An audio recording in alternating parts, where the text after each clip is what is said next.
belajar hadis, saya kira semua yang diriwayatkan dari Nabi itu bisa digunakan zaman ini. Ternyata ahli usul fikih, yang pakar usul fikih, mereka mencoba membagi. Dimulai dari definisi sunnah. Dalam hal ini, ahli usul fikih itu mendefinisikan bahwa sunnah itu beda dengan hadis. Apa yang disebut sunnah? Sunnah itu segala sesuatu yang berasal dari Nabi Sallallahu Alaihi Wasallam dan mempunyai muatan hukum syar'i. Beda dengan ahli hadis. Nah, tolong digarisbawahi ini, ahli hadis menganggap bahwa apapun yang bersumber dari Nabi, baik sebelum jadi Rasul ataupun setelah jadi Rasul, semuanya disebut hadis. Semuanya disebut hadis. Jadi Nabi baru lahir, apa yang terjadi itu hadis. Bahkan Nabi. Lalu, mana yang akan kita ikuti ketika dua aliran ulama atau dua manhaj ulama ini berbeda?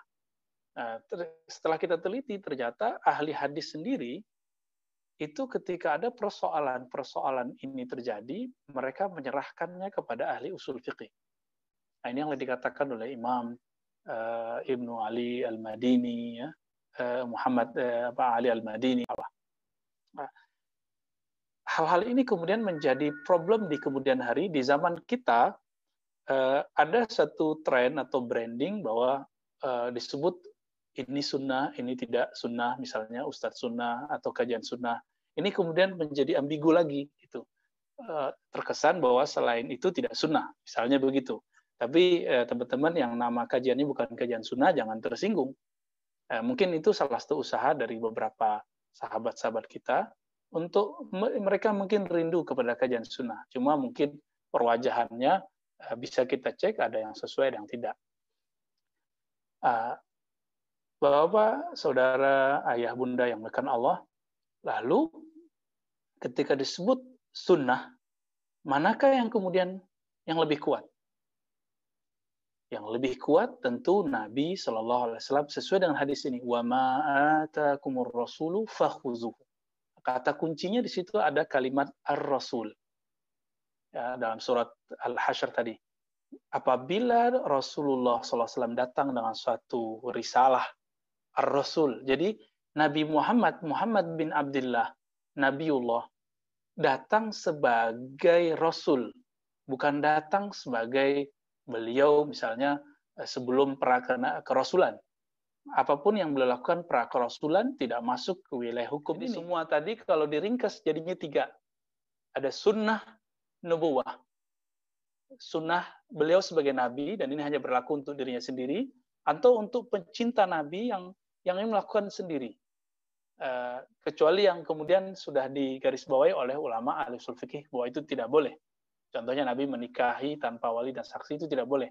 Tapi untuk bab spiritual boleh diikuti. Kemudian yang kedua, tentang sunnah yang risalah. Nabi sebagai Rasul. Ini yang dikatakan dalam surah Al-Hasyr tadi, وَمَا آتَاكُمُ الرَّسُولُ فَخُذُوهُ.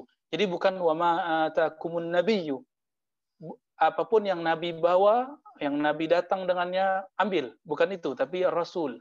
Yang Nabi bawa sebagai tugas kerasulan. Ini yang wajib kita ikuti. Dan yang terakhir, urfiyah, inilah cabangnya banyak, ya, keadaan segala macam, termasuk tadi politik, ya, hukum. Ini butuh penjelasan ahli hukum Islam, ahli usul fikih. Bukan semua orang yang diklaim ustadz hadis, ustadz sunnah bisa mengerti masalah ini. Baik, kira-kira itu penjelasan dari saya tentang apa itu sunnah Rasul, ya, bagaimana cara memahaminya, apa pembagiannya. Semoga ini bisa menjadi bagian dari cara kita memahami sosok Nabi kita, ajaran Nabi kita secara ilmiah, secara objektif, secara tepat. Wallahu ta'ala a'lam bishawab. Saya kembalikan kepada host.